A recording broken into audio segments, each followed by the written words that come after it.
जय स्वामीनारायण विद्यार्थी मित्रों, बायोलॉजी ई विद्याना क्लास में आपનું स्वागत है। लास्ट विडियो लेक्चर में આપણે समझ મેળવી ફૂગના પ્રકાર। ફૂગના મુખ્ય કેટલા પ્રકાર? 4। એક ગયા લેક્ચરમાં જોયું ફાઇકો માઇસિટિસ, બીજું જોયું બેસિડો પહેલી ફાઇકોમાઇસિટિસ, બીજું હતું આસ્કોમાઇસિટિસ। આજે સમજીશું બેસિડોમાઇસિટિસ અને એના પછી ચોથો પ્રકાર સમજીશું ડ્યુટરોમાઇસિટિસ। આપણે સમજીએ ટોપિક નંબર એનસીઆરટીનો 2.3.3। આગળ ટોપિકનું નામ અને ટૂંકનો જ છે બેસિડોમાઇસિટિસ।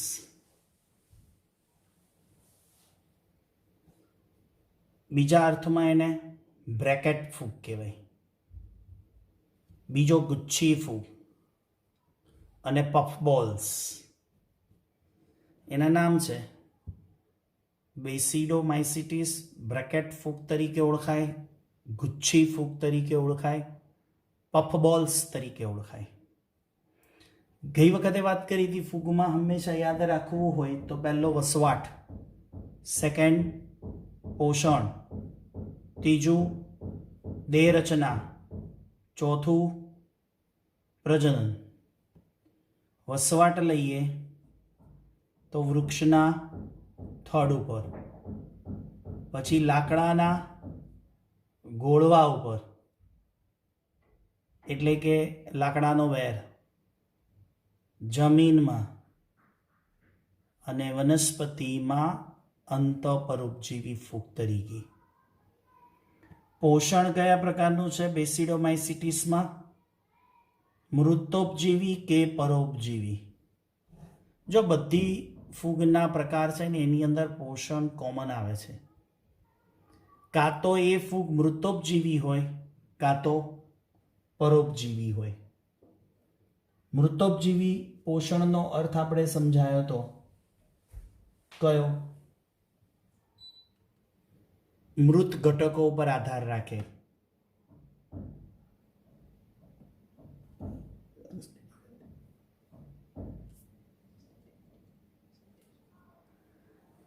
અને પરોપજીવીનો અર્થ સમજાયો તો જીવંત સજીવો પર આધાર રાખે।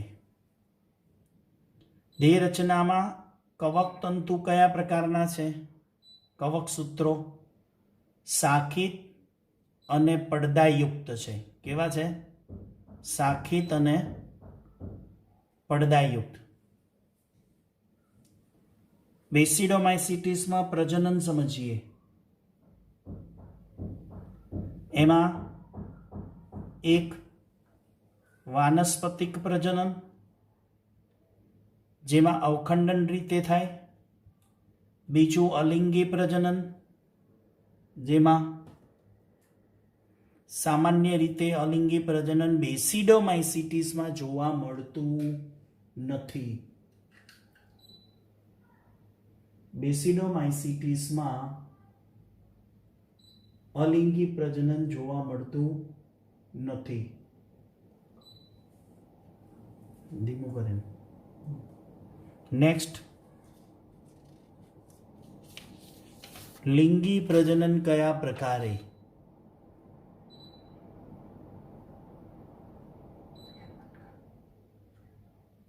લિંગી પ્રજનન, લિંગી અંગો ગેરહાજર છે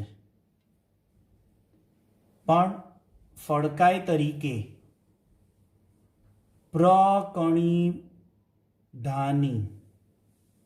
પ્રકણિધાનિકાય એટલે કે ફડકાઈની અંદર પ્રકણી બીજાણુધાની આવેલી છે।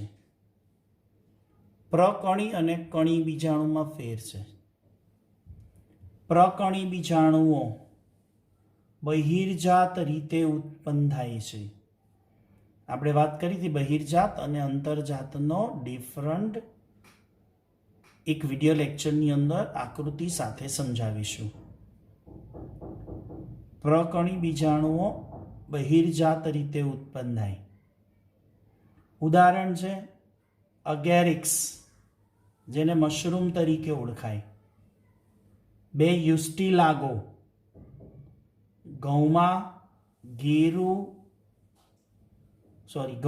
અંગારિયા નામનો રોગ કરે એ ફૂગનું નામ છે યુસ્ટિલાગો, અને ઘઉંની અંદર ઘેરું રોગ ઉત્પન્ન કરે રસ્ટ, પક્સિનિયા ઇંગ્લિશ નામ આપ્યા છે ઘેરું અને અંગારિયાનું, રસમસ્ટ. એટલે ઘઉંમાં અંગારિયા રોગ માટે જવાબદાર યુસ્ટિલાગો નામની બેસિડિયોમાઇસિટીસ ફૂગ જવાબદાર છે, જ્યારે ઘઉંમાં ઘેરું નામનો રોગ કરનાર ફૂગનું નામ છે પક્સિનિયા. તો આ 3 ફૂગના નામ તમારે બેસિડિયોમાઇસિટીસમાં યાદ રાખવાના છે. ડ્યુટરોમાઇસિટીસ ફૂગનો ચોથો પ્રકાર અને એનસીઆરટીનો ટોપિક છે બીજા ચેપ્ટરનો, એટલે 2.3.4. ડ્યુટરોમાઇસિટીસ પહેલો પ્રકાર કયો હતો? ફાઇકોમાઇસિટીસ. બીજો પ્રકાર કયો હતો? આસ્કોમાઇસિટીસ. ત્રીજો પ્રકાર કયો હતો?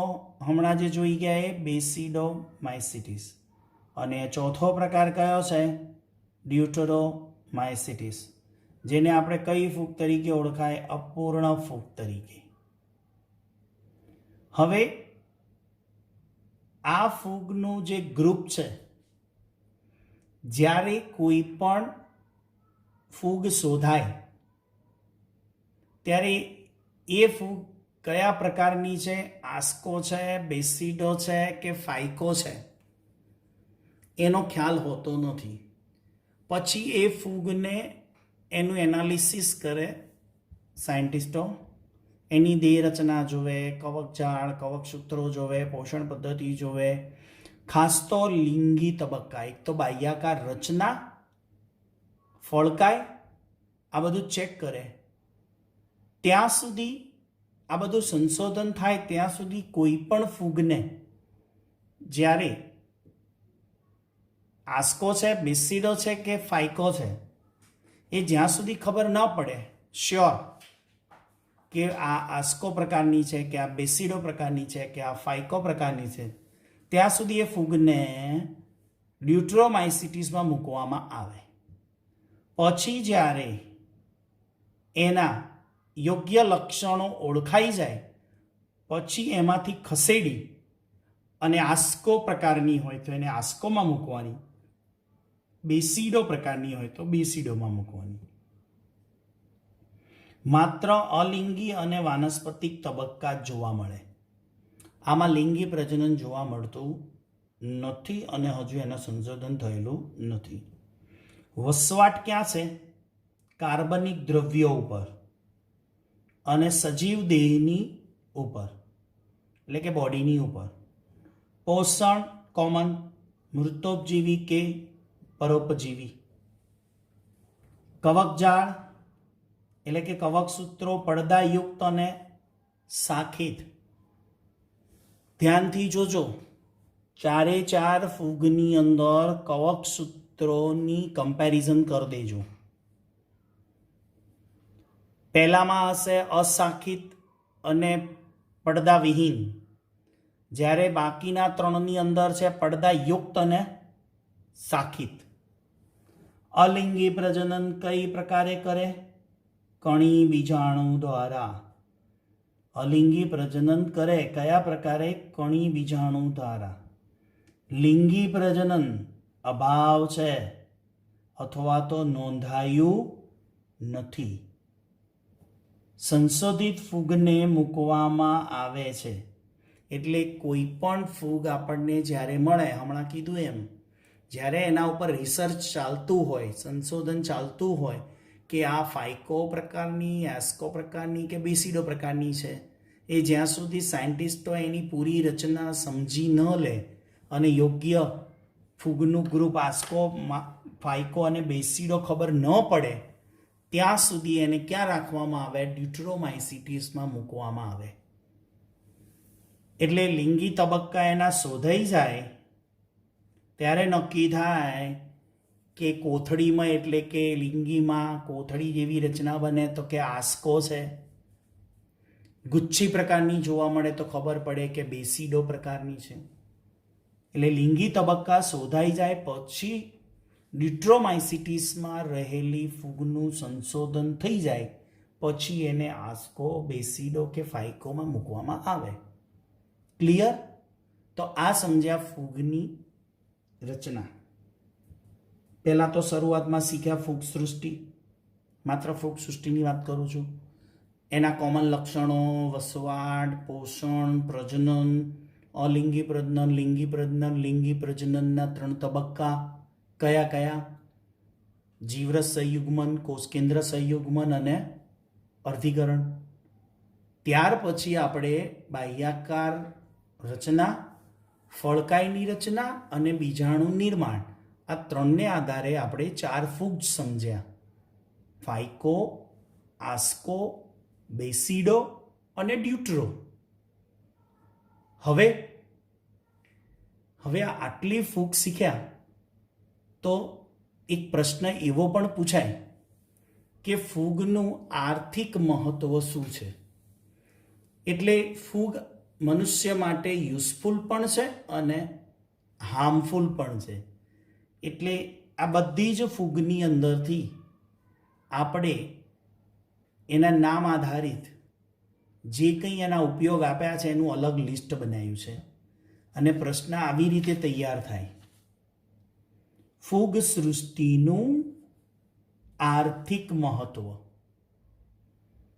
હવે તમે 4 ફૂગ અને એક આગળ કોમન ફૂગના લક્ષણોને, પોષણોને, પ્રજનન તબક્કાને બધું આપ્યું છે ને, આ બધું ભેગું કરો ને ત્યારે દરેકમાંથી ચોક્કસ લિસ્ટ બનતું જાય. એને જ આપણે અલગ અલગ શોધીને બનાવ્યું છે. પણ પ્રશ્ન એવો થાય કે ફૂગ સૃષ્ટિનું આર્થિક મહત્વ શું છે? તો તમારે દરેકમાંથી થોડું થોડું લખવું પડે, શોધવું પડે. પણ તમારે મહેનત કરવી ના પડે એટલે અહીંયા થોડીક મહેનત કરીને બનાવી દીધું છે કે ફૂગ સૃષ્ટિના ફાયદા અથવા તો ફૂગ આપણને કઈ રીતે ઉપયોગી છે.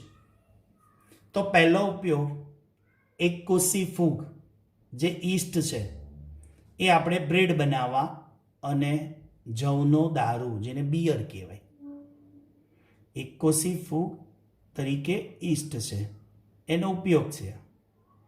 પછી ફૂગ એન્ટીબાયોટિક દવા બનાવવામાં પણ વપરાય. તો સૌ પ્રથમ એન્ટીબાયોટિક દવાનું સંશોધન એલેક્ઝાન્ડર ફ્લેમિંગે પેનિસિલિયમ નાટેટમ નામની ફૂગ છે. કઈ? પેનિસિલિયમ નાટેટમ, પ્રજાતિને જાતિ પેનિસિલિયમ નાટેટમ નામની ફૂગ છે. એમાંથી વિશ્વની પ્રથમ એન્ટીબાયોટિક દવા જો શોધી હોય એલેક્ઝાન્ડર ફ્લેમિંગે તો એ દવાનું નામ છે એન્ટીબાયોટિકનું પેનિસિલિયમ. કેમ પેનિસિલિયમ નામ પડ્યું? કેમ કે પેનિસિલિયમ નાટેટમ નામની ફૂગમાંથી આવી દવા બનાવી જે બેક્ટેરિયાનો નાશ કરે છે, એટલે એને એન્ટીબાયોટિક દવા તરીકે ઓળખાય. એન્ટીબાયોટિક દવા ઉપર આખી ટૂંકનો જ છે 12મામાં, ચેપ્ટર નંબર 9, ચેપ્ટર નંબર 10 માનવ કલ્યાણ અને સૂક્ષ્મજીવ એમાં આવશે, એટલે એ વખત ચર્ચા કરીશું. ચલો, મશરૂમ, બિલાડીનો ટોપ ખોરાક તરીકે. તમને થશે સાહેબ બિલાડીનો ટોપ એટલે મશરૂમ, હમણાં અગાઉના વિડીયો લેક્ચરમાં તમે એમ કીધું કે એ તો બહુ ગંદી જગ્યાએ થાય છે, ઉકરડા અને ગંદો કચરો પડ્યો હોય ત્યાં થાય બિલાડીનો ટોપ. સાચું છે, ત્યાં જ થાય. તો ખાવા તરીકે કેવી રીતે વપરાય? તો સમજો વિદ્યાર્થી મિત્રો, જેમ આપણે ઘઉં, ચોખા, જવ, જુવાર, બાજરીની ખેતી કરીએ ને એમ આપણે આની મશરૂમની ખેતી થાય છે. કઈ રીતે? તો એમાં કોઈ ખેતરની જરૂર નથી, કોઈ જમીનની જરૂર નથી. તમારે કેવી જગ્યાની જરૂર પડે સમજો.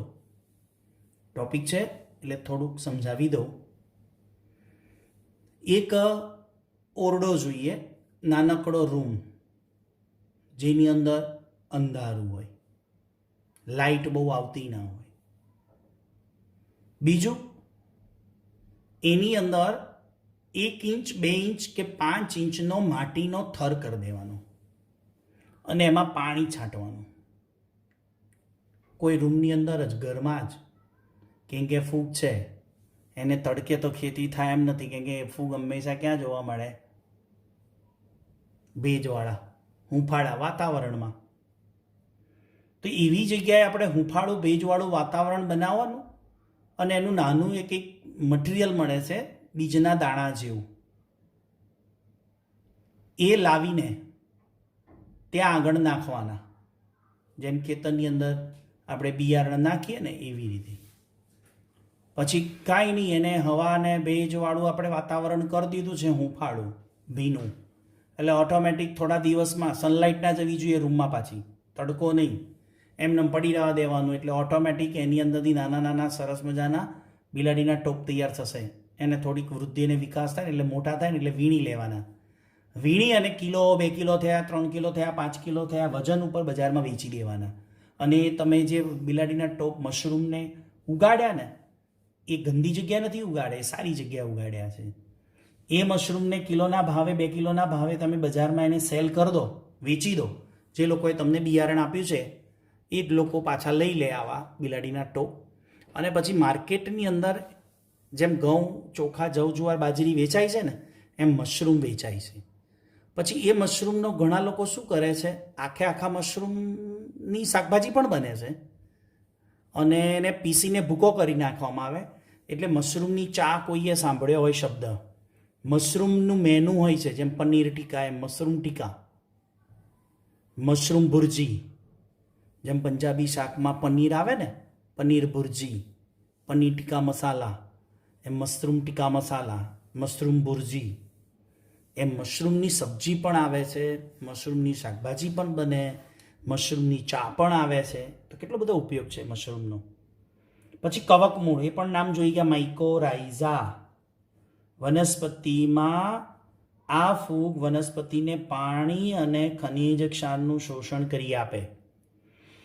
જે વનસ્પતિમાં કવકમૂળ આવેલી હોય એ વનસ્પતિને મેક્સિમમ પાણી અને ખનિજ ક્ષારનું શોષણ કરી આપે.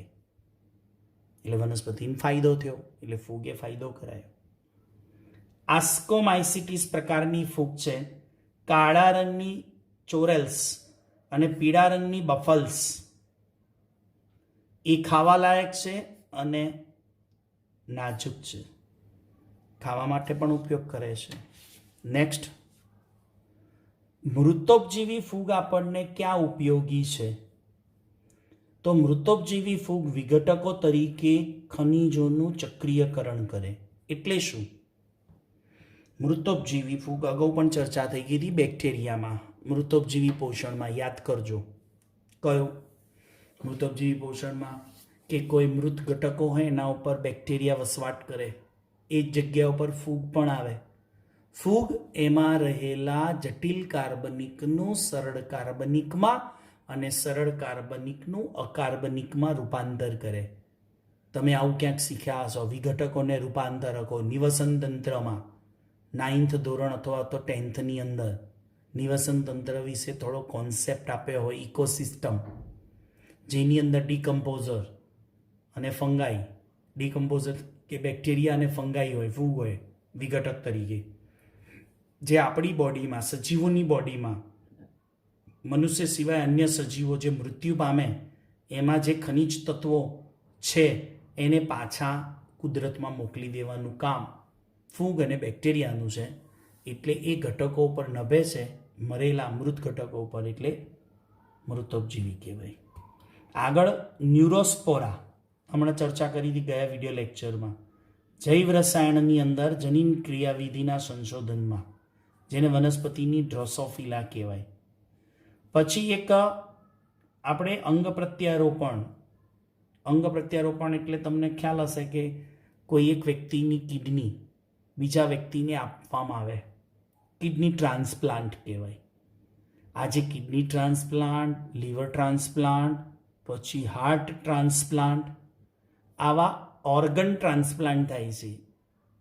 કોઈ યોગ્ય વ્યક્તિનું સારું તંદુરસ્ત અંગ છે જેને કોઈ વ્યક્તિના શરીરમાં દાખલ કરવાનું, જેને એ અંગ કામ કરતું નથી. દાખલા તરીકે કોઈ વ્યક્તિ છે, એની કિડની ખરાબ થઈ ગઈ, હવે એક જ કિડની ઉપર ચાલે છે અને બીજી કિડની ખરાબ થઈ ગઈ છે, પણ નજીકના સગોત્ર એટલે નજીકના કોઈ સગા સંબંધી કિડની આપવા તૈયાર થાય તો એની કિડની પેલા વ્યક્તિને આપવામાં આવે. ત્યારે એવા સમયે કેટલીક દવાઓ પણ આપવી પડે. એ દવાઓમાં એક ફૂગ વપરાય છે, ટ્રાયકોડર્મા પોલિસ્પોરમ ઈસ્ટ. આ ઈસ્ટનું નામ છે. ટ્રાયકોડર્મા પોલિસ્પોરમ ઈસ્ટ નામની ફૂગમાંથી એક દવા બનાવવાની, જે અંગ પ્રત્યારોપણ કરવામાં આવે ને એ વ્યક્તિને આપવામાં આવે છે. 12માં ડિટેલમાં આવશે એટલે સમજાવીશું, પણ અહીંયા ઉપયોગમાં લઈ લીધું છે. હવે આ 8 થયા ફૂગના ઉપયોગો, જે ફૂગ આપણને ફાયદો કરે છે. હવે ફૂગથી નુકસાન પણ થાય છે, એટલે કે ફૂગ આપણને નુકસાન કરે એટલે હાર્મફુલ પણ છે. જેમ બેક્ટેરિયા યુઝફુલ અને હાર્મફુલ છે, એમ ફૂગ પણ યુઝફુલ અને હાર્મફુલ છે. તો ફૂગ પરોપજીવી તરીકે વસવાટ કરે ને, તો વનસ્પતિ હોય, પ્રાણીઓ હોય કે મનુષ્ય, જેના શરીરની ઉપર કે શરીરની અંદર રહેતી હોય તો એ શું ઉત્પન્ન કરે? રોગ ઉત્પન્ન કરે. તો આલ્બ્યુગો નામની ફૂગ છે ઉદાહરણ, તો રાઈ ઉપર રોગ કરે. યુસ્ટિલાગો એ ઘઉંમાં કયો રોગ પ્રેરે? અંગારિયો રોગ પ્રેરે. પછી પક્સિનિયા નામની ફૂગ છે, જે ઘઉંમાં કયો રોગ પ્રેરે? ગેરુ નામનો રોગ પ્રેરે. હવે આપણા બોડી ઉપર, મનુષ્યની બોડી હોય કે જનાવર પ્રાણીઓની બોડી ઉપર હોય, જેમાં ધાધર અને દરાજ થાય છે. ધાધર અને દરાજ થાય છે. એ કઈ ફૂગથી આપણને ધાધર અને દરાજ થાય? એમાં ફૂગનું નામ છે એપિડમોર્ફાઇટોન. બીજું છે માઇકોસ્પોરમ અને ત્રીજું છે ટ્રાઇકોફાઇટોન. 3 ફૂગ છે, એપિડમોર્ફાઇટોન, બીજું છે માઇક્રોસ્પોરમ અને ત્રીજી ફૂગ છે ટ્રાઇકોફાઇટોન. આ 3 ફૂગથી આપણા શરીર ઉપર ધાધર, દરાજ અથવા જેને આપણે ખરજવું કહીએ છીએ, એટલે એ ખરજવું થાય એ ફૂગથી થાય છે. કઈ જગ્યાએ આવા ધાધર, દરાજ, ખરજવું થાય? જ્યાં આપણા શરીરની ચામડી, જ્યાં આપણા શરીરની ચામડીમાં ભેજ રહેતો હોય, હૂંફાળી, પાણીવાળી રહેતી હોય, એટલે કે પરસેવો ત્યાં થતો હોય, અને એ પરસેવાને લીધે જો ત્યાં જગ્યા ઉપર સાફ સફાઈ ન કરવામાં આવે ને, એટલે ફૂગ થાય છે. દાખલા તરીકે આપણને વધારે મેક્સિમમ પરસેવો બોડી ઉપર થાય ને તો એને સાફ કરી લઈએ છીએ. દાખલા તરીકે અંડર આર્મ્સ, બગલની અંદર પરસેવો થાય અને જો એને યોગ્ય સફાઈ ન કરીએ તો ત્યાં ફૂગ લાગે. પછી આપણે કોણી વાળીએ છીએ, કોણી વાળીએ ને ત્યાં ચામડીની ગળીઓ પડે. કોણી આગળ નહીં, જે ભાગ હાથનો વળે છે ને, જે વળીને બંધ કરો તો એ ભાગ ઉપર જુઓ, એ ભાગ ઉપર ત્યાં ચામડીની ગળીઓ પડે, ત્યાં પણ થાય. પછી એક આપણે ગરદન પાછળ પણ ચામડીની ગળીઓ પડે, ત્યાં પણ પરસેવો, ભેજવાળું વાતાવરણ ત્યાં રહેતું હોય ને, અને જો સાફ સફાઈ ન કરવામાં આવે ત્યાં પણ ફૂગ થાય. ચોથું ક્યાં થાય? આપણે નીચે જઈએ, કમરથી નીચેના ભાગે, જાંઘ, જ્યાં આપણી જાંઘ ભેગી થાય છે એ જગ્યા ઉપર પણ પરસેવો અને ભેજવાળી રહેતી હોય તો ત્યાં પણ ફૂગ થાય.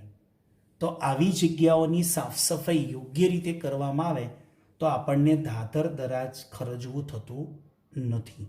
ઘણાને તો કાનમાં ફૂગ થાય. હવે તમે કહેશો સાહેબ કાનમાં ક્યાંથી ફૂગ થઈ? તમે સ્વિમિંગ પુલમાં જાઓ, વોટર પાર્કમાં જાઓ, કાનમાં મેલ ભરેલો હોય અને એમાં પાણી ભરાય, રેગ્યુલર તમે નહાતા હોય તો પણ કાનની અંદર સાફ સફાઈ યોગ્ય રીતે ન કરીએ અને મેલ અને કચરો અને સાબુનું પાણી યોગ્ય રીતે નાહ્યા પછી પણ કાન સાફ ના કરીએ તો એમાં બધો કચરો ભરાય અને પછી એમાં પાણી જાય, પાણી ભરાયેલું રહે, હૂંફાળું ભેજવાળું રહે, એટલે ત્યાં કાનમાં પણ ફૂગ થાય. તો આ થયા આપણે ફૂગના ફાયદા અને ગેરફાયદા. તો આવતા વિડીયો લેક્ચર સુધી સૌને જય સ્વામિનારાયણ.